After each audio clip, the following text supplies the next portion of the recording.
kama lehe ado kaleman arkaye. Assalamu alaikum kusoo dhawaada channelka Somali TikTok Media 27 hadii markii kugu horeysay ahayd subscribe share like comment oo ku mahadsantahay kusoo dhawaada barnaamij cusub barnaamijka maanta waxaan kaga hadlaynaa oo diiradda inoo saaran waa arintan social media ga qabsatay maalimahan ee aad iyo aad hadalhaynteeda u badatay taasoo youtuberada Soomaalidu ay aad iyo aad u hadalhayaan wareysiyo video laga duubayo iyo reaction laga soo sameeyo oo qof walba fikirkiisa iyo wuxuu ka aaminay iyo wuxuu ka aaminsan yahay uu kaga hadlayo hadaba arintan bilowgeedii hadii aan gadaal u laabano maalintii uu soo bandhigay Kamaal xaaskiisa cusub ee Hani Mu'min taasoo ku soo bandhigay wadanka Turkiga iyadoo waliba indhaha shareeran oo wajiga u qarsan yahay kabacdi waxa gadaal soo baxday inay gabadhani leedahay caruur iyo nin ay degan yihiin magaalada Sweden gaar ahaan xaafada Gävle hadaba Kamaal oo arinta ka soo hadlay markii uu horeysay oo yiri gabadhaydu hore uma soo guursan caruurna male oo video badan ay soo duubeen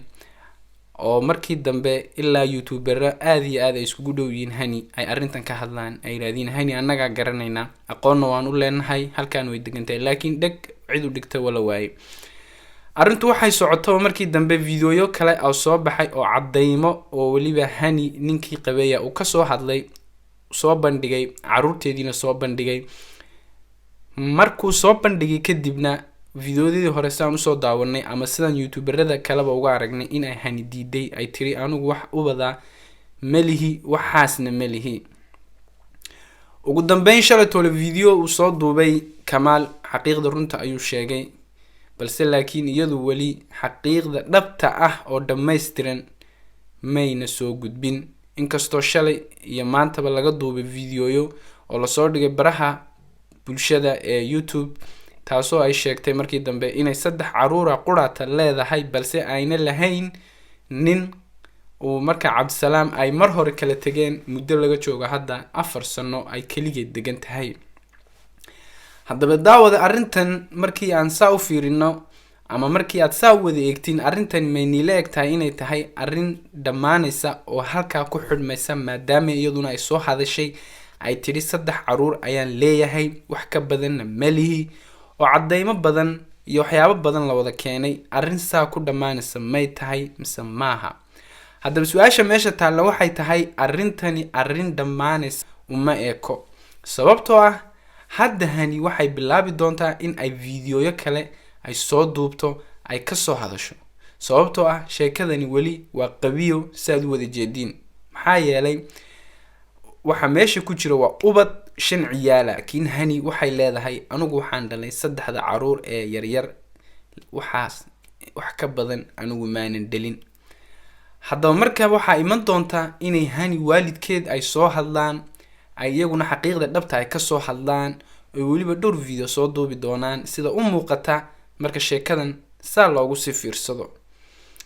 waxaana dhici doonta in iyaduna sidoo kale ay soo duubto video ayadna wali sii hadasho ayna ka sii hadasho hadaba maanta videogii u dambeeyay Hani waxay noo sheegtay ama markii wareysiga laga qaadayay Maxamed Ashkay soo gudbiyay in ay 3 caruur quraata u leedahay ay ninkana kala tageen mar hore 4 sanana ay kaligeed gooni u degan tahay sababta caruurta la dafirtayna ay u sheegan weyday inay tiri caqabaday haystay aniga iyo xanuun aad iyo aad u badan oo nafsiyan aan macnaha aan dareemayo darteed ayaan arinkaas u sheegi waayay laakiin hadda waan ka qoomameynayaa bitiri because ubad dhan baan meesha ka saaray hadaba sheekadan waxayna ay ku wahayn inay sheekadani sheeka dhamaatay wali 2 caruura ayay ka saartay meesha Hani ay tiri anigu maanan dhalin ee anigu 3 caruura baan u dhalay Cabdisalaam cid kale maanan dhalin 3da waxaan ka hayn hadaba maadaama sheekadu markii u horeysay ay Hani macnaheega ay tiri aanu caruur maan dhalin ay laakiin gadaal ka sheegtay in waxa dhashay in caruurta dhashay in inta dhashay waxa iman doonta inay Hani cadeymaho dhameystiran iyo waxyaabo badan oo waliba naga qarinayso inay soo bandhigi doonto ay waliba video aad u badan soo duubi doonto because sheekadani maaha sheeka si yaro kaftana ama si yaro easy ku dhamaanaysa because meesha waxa yaala ubad soo markaa way adagtahay even haddii ay isaga kala tegeen yani maaha inay labada caruur kalena qariso laakiin haddii ay jirto wax kolle waxaa jira cakaaro waa imaane si yani ila muuqato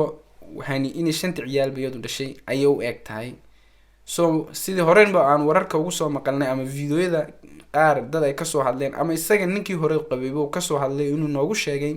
inay 2 caruur ugu soo dhashay Soomaaliya ay 3 kalena halkan ku dhashay so marka waxa iman doonta inay 5 ciyaalba meel ka soo wada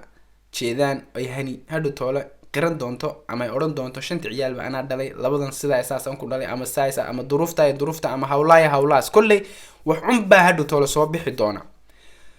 laakiin waxa meesha taagan sheekadani maxkamad mi gaaraysaa oo dawladda Sweden ma dacwada loo kala gudbinayaa maadaama ay hanina tiri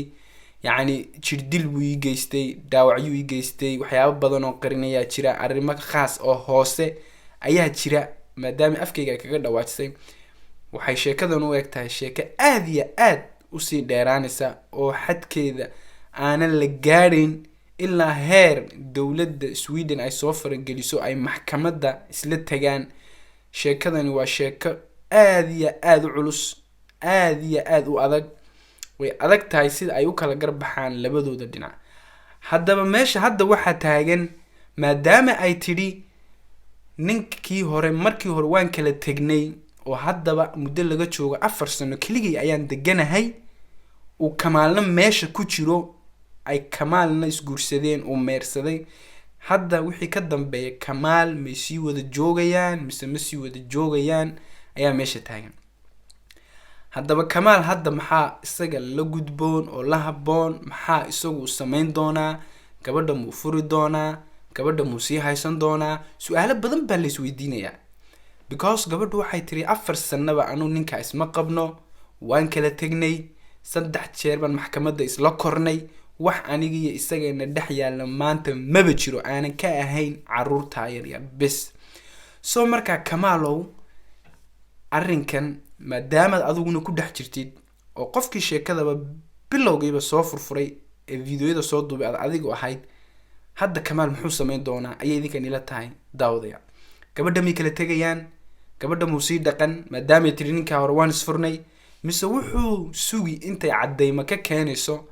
cadeymahaasoo furiin warqad furiina uu siiyay ninkeedii hore even hadduu siiyo warqadda cadeynta ama ay keento warqadda furiinka ee cadeynta kamaal muu sii dhaqan doonaa xaaskiisa hani mise bartaasu isna kaga degi doonaa waa su'aalaha la isweydiinayay ilaa imika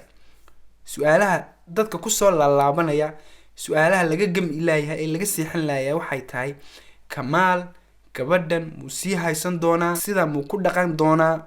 because maadaama uu og yahay inuu nin hore qabay wax walba hadda cadaadeen ayna afkeeda ka qiratay inay 3 caruur leedahay ay labada kale ayna dhelin inkastay ay gadaal ka soo bixi doonaan inay labada kale dhashay iyo in kale san hore baan igu soo sheegay videoyadan ay soo duubi doonto iyo videoyada ay waalidkeed soo duubi doonayaan video istaagay maaha sheekadan waa sheeko aad u weyn oo sii soconaysa soo markaa kamaal hadda isaga ayay arrinku taagan yahay kamaal hadda isaga ayaa wax laga rabaa kamaal isaga ayaa hadda laga rabaa go'aankii uu gaari lahaa inuu gabadhaas sideeda ula socdo maadaama ay tiri waan kala tagnay ninkaas oo 4 sanaba isku meel maan wada joogin oo keligii baan deganahay keligii baan meel ka shaqaystaa gurigeygaan ku hoydaa gurigiisana ma tago caruurtana Sweden waxaa jira labada isqaba markay kala tagaan caruurta waxaa loo ogol yahay inay toddobaad kala haystaan toddobaadna guriga hooyadeed ay joogaan toddobaadna guriga aabooda ay joogaan laakiin sida hani ay kaga dhawaajisay waxay tiri caruurta uu iga saxeexday maadaama uu dacwad iga gudbiyay inaan anigu maskaxiyan aan maskaxdeedu ay xanuunsanayso oo psychologina la ii diray dhakhtar psychologiana la ii diray markii ayuu iga saxeexday caruurta sidaa darteed waxay ka dhigan tahay hani inayna caruurta ay ku laaban kareen ama ay caruurta u iman kareen because qof waalan ama qof xanuunsanaya ayaa lagu tilmaamay maadaama aan lagu tilmaamay qof xanuunsanaya ayna caruurteedii dib ugu laaban kareen ay say horebayood bay noogu sheegtay ay wiilkaana kala tageen haddii ay run noqoto in ay kala tageen ninka ay u dhashay caruurta kamaal gabadha muu sii dhaqan doonaa oo muu sii haysan doonaa mise ma sii haysan doono وسؤاشة ماشي كل حجرتا iyo arinta dadka badan ay isweydiinayaan maanta adiga daawade dhageyste maxay kula tahay arintan ma arin halka ku istaagtay bay kula egtahay mise arin sii socon doonta oo fiidiyo badan ka daba iman doonaan oo sheekadu family waaweyn iyo maxkamad ay isla degi doonto tay kula egtahay adiga commentiga noogu reeb waad ku mahadsantiin daawashada dhageysiga fiidiyogan haddii aad channelka cusub tahay subscribe to please nagu dhiirigeli commentiga noogu reeb inta video dambe kulmayno waxaan idinkaga tagayaa assalaamu calaykum waraxmatullaahi wabarakaatuh